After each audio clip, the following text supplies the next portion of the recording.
Selamat siang anak-anak. Semuanya dalam keadaan yang sehat? Oke. Di hari ini Ibu akan membawa kita dalam mata pelajaran pendidikan agama Kristen dan budi pekerti di kelas 10. Tetapi sebelumnya Ibu akan memperkenalkan nama Ibu. Nama Ibu Retnawati Lekatompesi, biasa dipanggil atau disapa Ibu Wati. Ya, anak-anak sekalian, kita akan mulai dalam proses pembelajaran kita di hari ini. Tetapi sebelumnya, Ibu minta kesediaan dari salah seorang siswa membawa kita dalam doa.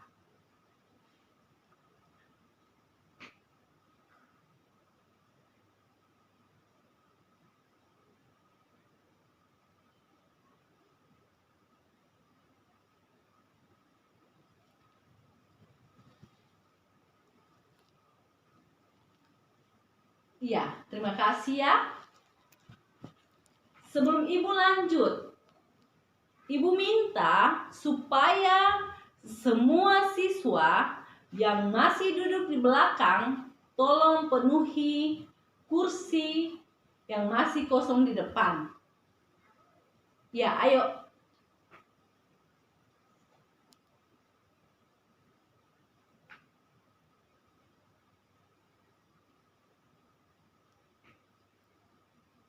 Ibu akan mengecek ya. Kita akan mengambil absen. Ketua kelas mana?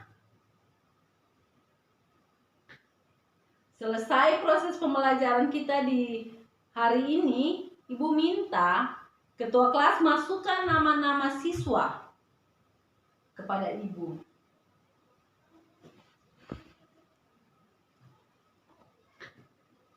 Ya anak-anak, semua dimohon perhatian ke depan. Hari ini kita akan mulai dengan proses pembelajaran kita dengan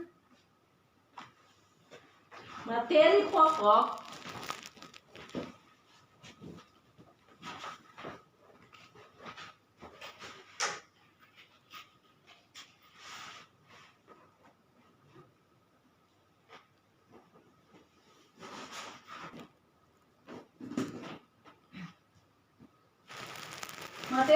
kita di saat ini adalah kasih.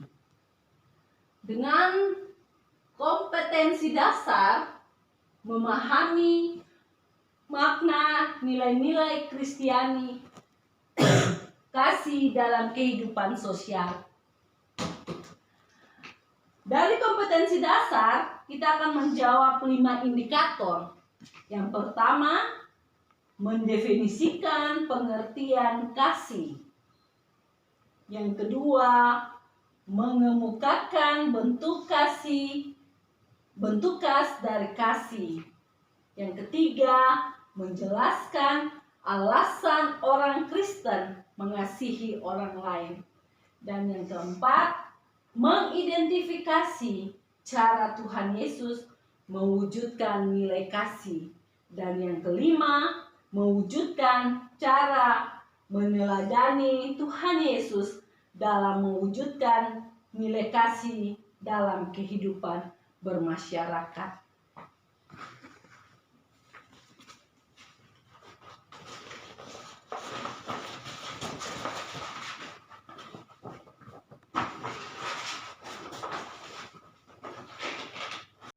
Ibu minta semua perhatian ke depan. Ibu akan menunjukkan gambar-gambar mengenai kasih. Yang pertama, ikan. Karena kasih mereka berkorban untukmu.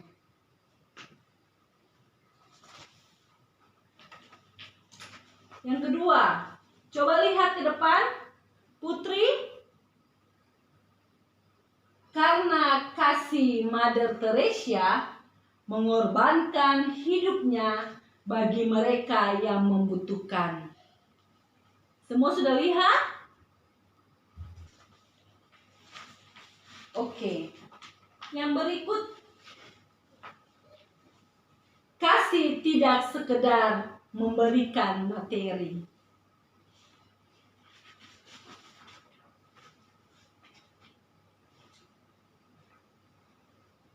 Jusel,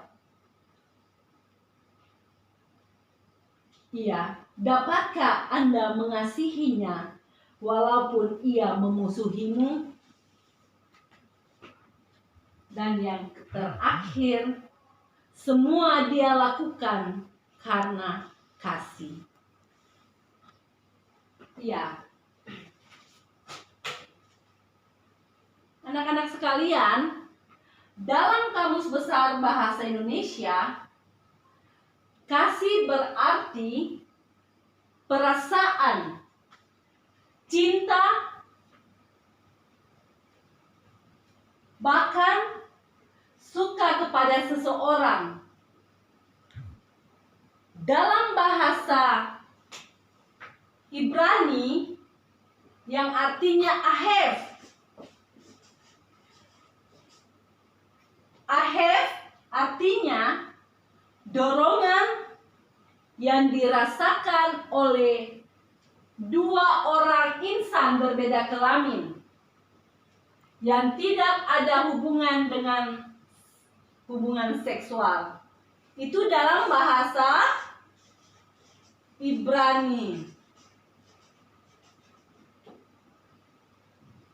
Sedangkan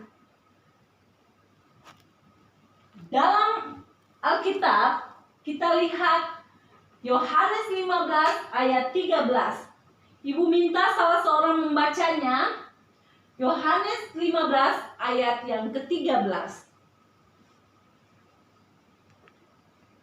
Adalah kekuatan dari dalam yang mendorong untuk melakukan sesuatu tindakan yang mendatangkan kegembiraan dalam hidup untuk melakukan pengorbanan diri demi kebaikan orang yang dikasihinya, atau sebuah kekuatan yang tulus. Itu menurut Alkitab Yohanes 15 ayat 13. Sedangkan dalam bahasa Ibrani kata kehes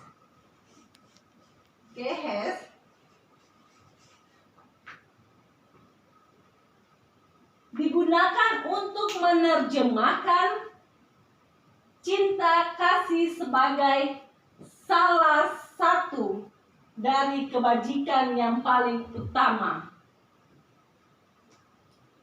Ya anak-anak, kita lihat dalam kitab Galatia, di situ menjelaskan tentang kasih agape.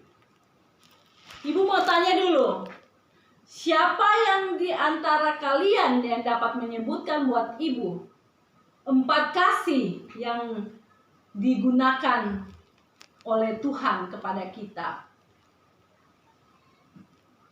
Siapa yang bisa jelaskan atau sebutkan? Oke. Iya.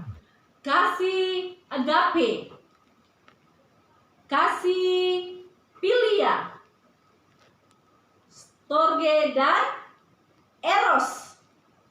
Yang kita pakai di saat ini adalah kasih agape, di mana kasih Tuhan kepada kita sesama.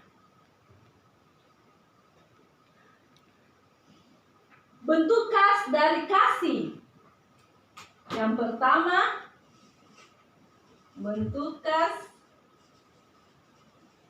dari kasih. Yang pertama, kasih dalam persekutuan orang percaya. 2. Kasih dalam kehidupan bersama di sekitar atau orang lain dalam upaya memberitakan Injil. Dan yang ketiga, kasih yang menanggung penganiayaan dengan sabar. Itu bisa lihat dalam 1 Petrus 2 ayat yang ke-23. Kita lihat bentuk kasih yang pertama, kasih dalam persekutuan orang percaya.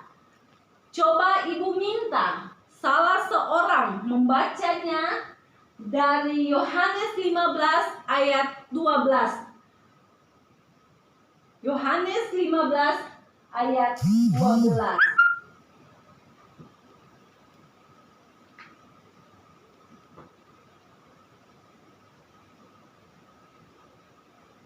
Iya. Yang berikutnya Galatia 6 ayat 10.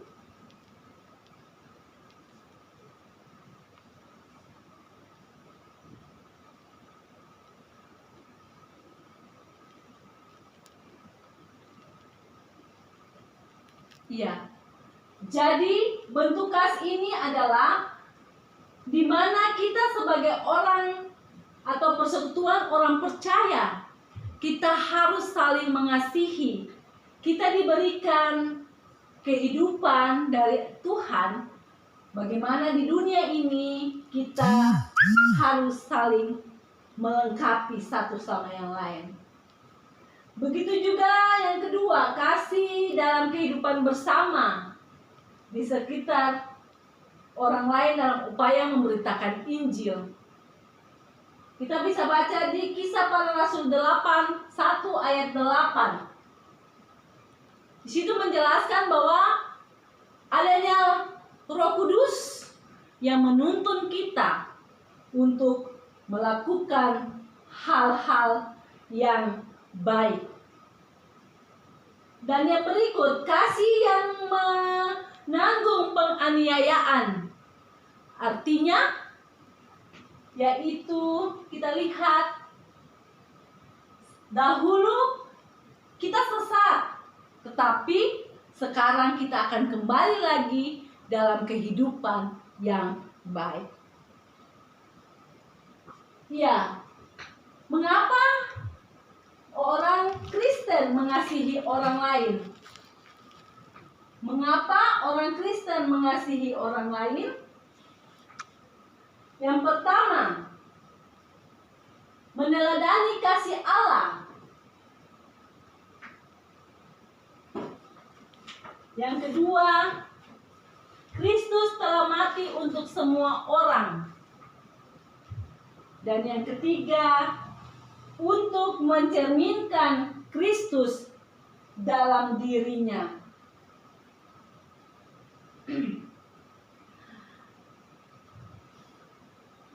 Meneladani kasih Allah, bagaimana kita sebagai orang Kristen, kita harus menjadi contoh dan teladan bagi orang-orang di sekitar kita.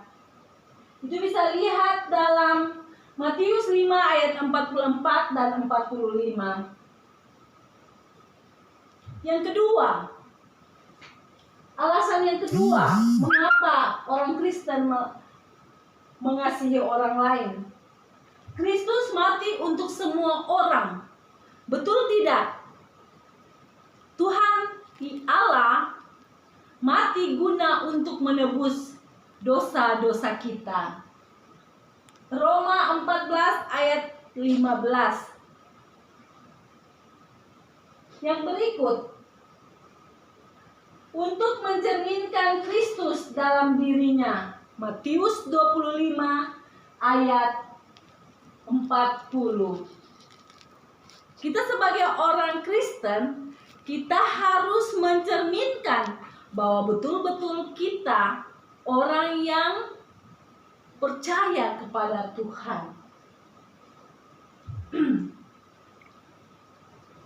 Kita lihat yang berikut.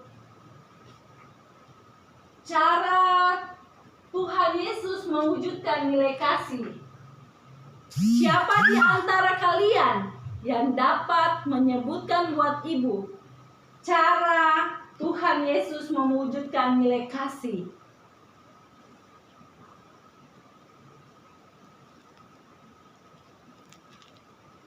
Dwi?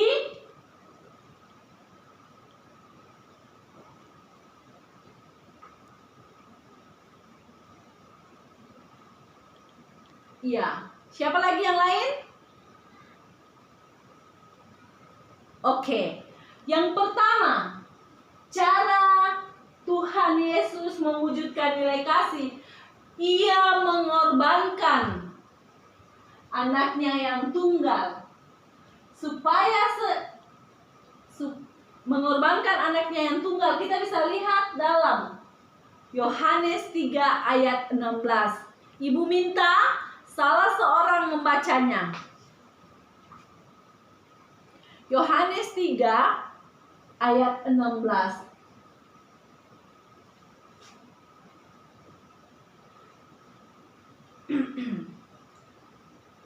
Iya. Karena begitu besar kasih Allah akan dunia ini, sehingga Ia mengaruniakan anaknya yang tunggal, supaya setiap orang yang percaya kepadanya tidak binasa, melainkan memperoleh hidup yang kekal. Artinya, Dia memberikan diri sebagai kurban untuk menebus dosa-dosa kita. Yang kedua, Yesus membuat banyak mujizat. Kita bisa baca di Matius 8 ayat 1 sampai 17. Matius 8 ayat 1 sampai 17. Yaitu menyembuhkan banyak orang sakit. Tuhan Yesus membuat mujizat-mujizat yang dilakukan kepada kita. Yang berikut, yang ketiga, mengajarkan cara berdoa, beribadah. Itu yang Ia lakukan dalam mewujudkan nilai kasih tersebut. Yang keempat, Dia mendoakan murid-murid dan orang percaya. Salah seorang ibu minta untuk membacanya dari Yohanes 17 ayat 20. Yohanes 17 ayat yang ke-20.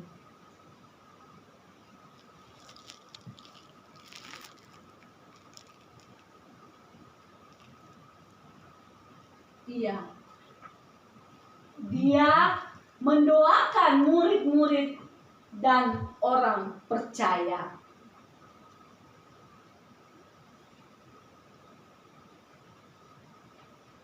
Cara meneladani Tuhan Yesus dalam mewujudkan nilai kasih dalam kehidupan bermasyarakat. Ya anak-anak sekalian, meneladani Yesus dalam mewujudkan nilai kasih memang bukan hal yang mudah. Betul kan? Kita mau mencontohi sikap atau sifat dari Tuhan Yesus itu bukan hal yang mudah. Contohnya saja, siapa bisa kasih contoh buat ibu?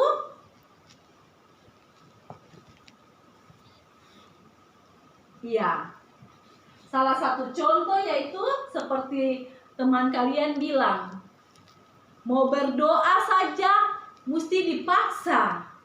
Padahal itu kita punya tugas untuk saling mendoakan satu sama yang lain. Jadi justru itu yang dikehendaki Yesus. Meneladani Yesus berarti melakukan seperti yang dilakukan oleh Yesus. Itu yang di awal ibu sudah bilang, susah-susah gampang. Katong mau melakukan apa yang Tuhan Allah bilang buat kita, itu sangat sulit dan susah sekali untuk susah-susah gampang untuk kita lakukan. Yang menjadi tujuan kepada Allah dan diri kita, bahkan sesama, termasuk juga alam. Seseorang dinilai telah memiliki dan memahami kasih jika ia selalu merendahkan dirinya untuk melakukan dan mencontohi Yesus. Dengan kata lain, memiliki nilai kasih itu. Orang lain, Ibu Guru kasih contoh ya. Dalam kehidupan sehari-hari saja atau di dalam kelas, tamampung susah, sulit untuk kita bantu atau sulit untuk kita merasakan apa yang dirasakan oleh teman kita. Tetapi Ibu mau bilang bahwa Tuhan Allah menghendaki apa yang kita buat itu yang baik. Ibu yakin bahwa anak-anak juga seperti itu. Sulit untuk melakukan apa yang dikehendaki oleh Tuhan Allah.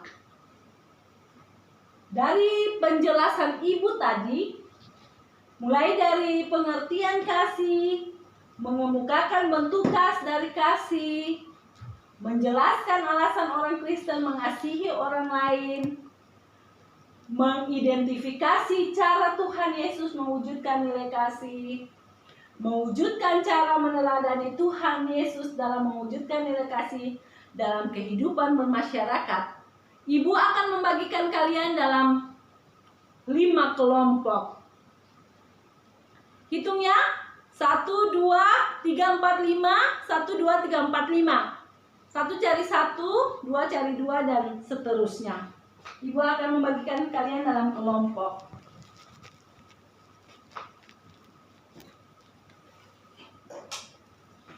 Kelompok 1.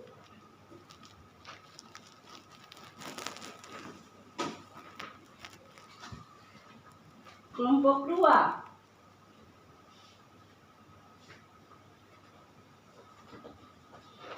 Kelompok 3. 4,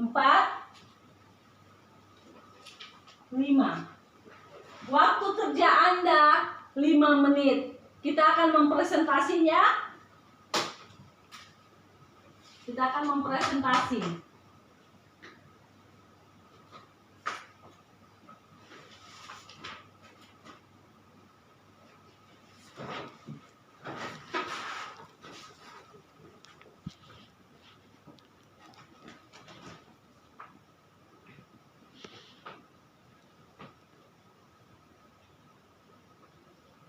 Semua sudah paham ya? Waktu Anda 5 menit dari penjelasan yang tadi Ibu berikan.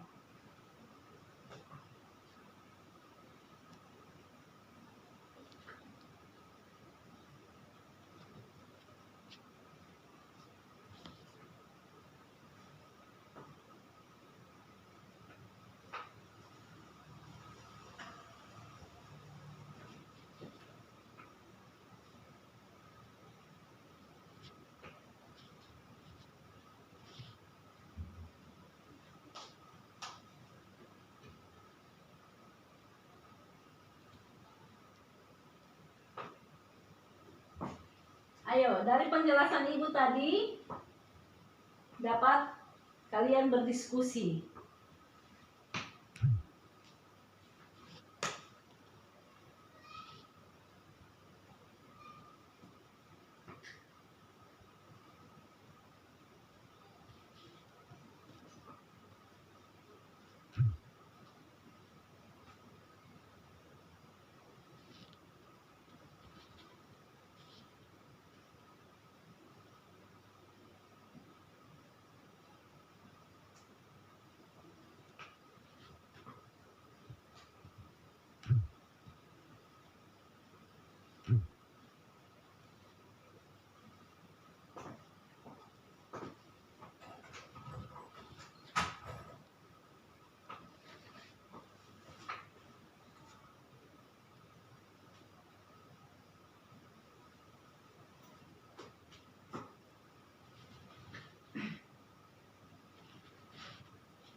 Iya. Kelompok 1 mungkin sudah bisa mempresentasi hasil kelompoknya. Dipersilakan.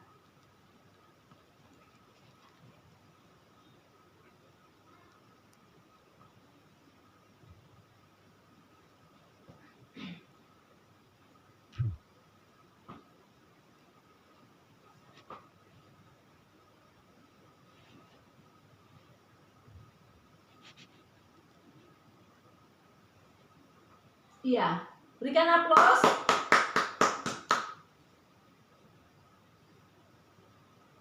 Kelompok 2, silakan.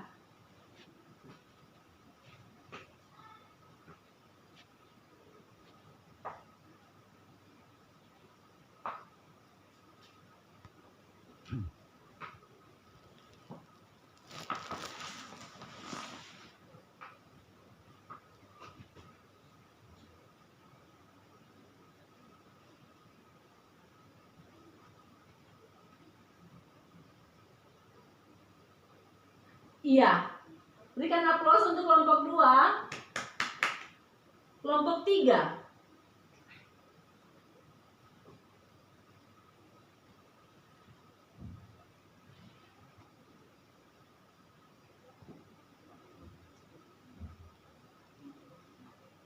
Iya, kelompok yang terakhir, kelompok 4, silakan.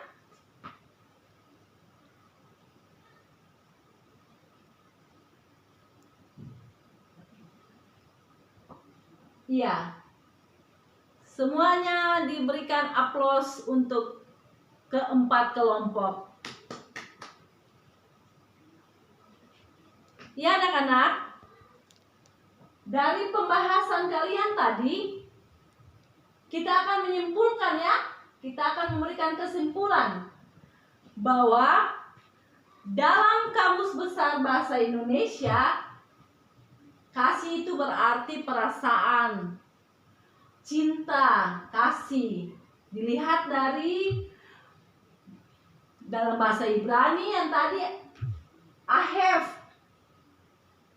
dan juga dalam bahasa Ibrani dengan kata hesed digunakan untuk menerjemahkan cinta kasih sebagai salah satu dari hal yang paling utama. Dan kasih yang kita gunakan yaitu kasih agape. Selanjutnya, ciri-ciri khas kasih dalam persekutuan orang percaya, kasih dalam kehidupan bersama di sekitar, atau kasih kepada orang lain dalam upaya memberitakan Injil, dan kasih yang menanggung penganiayaan. Begitu juga ada dampak kasih bagi orang, kehidupan orang percaya, kesediaan untuk berkorban, menghasilkan perubahan dan memadamkan api permusuhan. Mengapa kita meneladani kasih Tuhan atau meneladani kasih Allah? Yaitu yang pertama itu Kristus telah mati untuk semua orang, dan yang berikut mencerminkan Kristus dalam dirinya. Lalu cara Tuhan Yesus mewujudkan nilai kasih, mengorbankan dirinya dan menyembuhkan banyak orang, membuat mujizat-mujizat, bahkan mengajarkan cara kita untuk berdoa. Ya, dari kesimpulan ibu akan membuat rangkuman.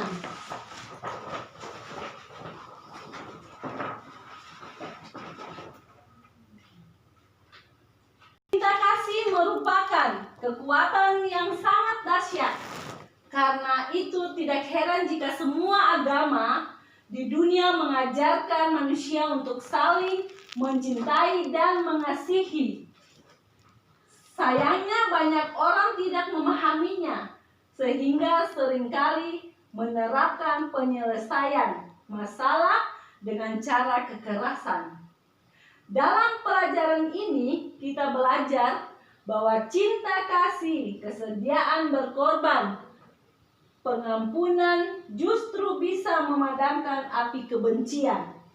Sebagai remaja Kristen, kita perlu belajar bagaimana mengembangkan cinta kasih dalam hidup sehari-hari dan menunjukkan bahkan kepada orang-orang yang memusuhi dan membenci kita.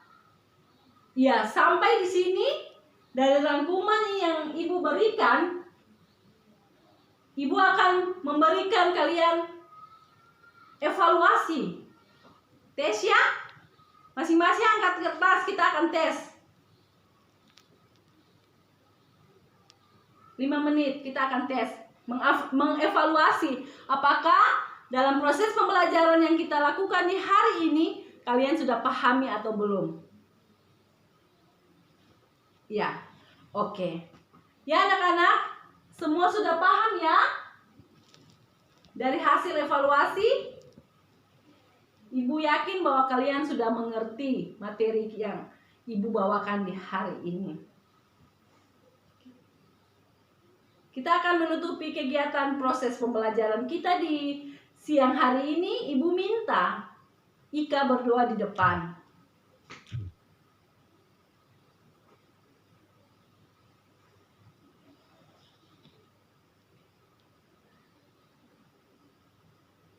Iya, terima kasih. Selamat siang anak-anak, shalom. Sudah.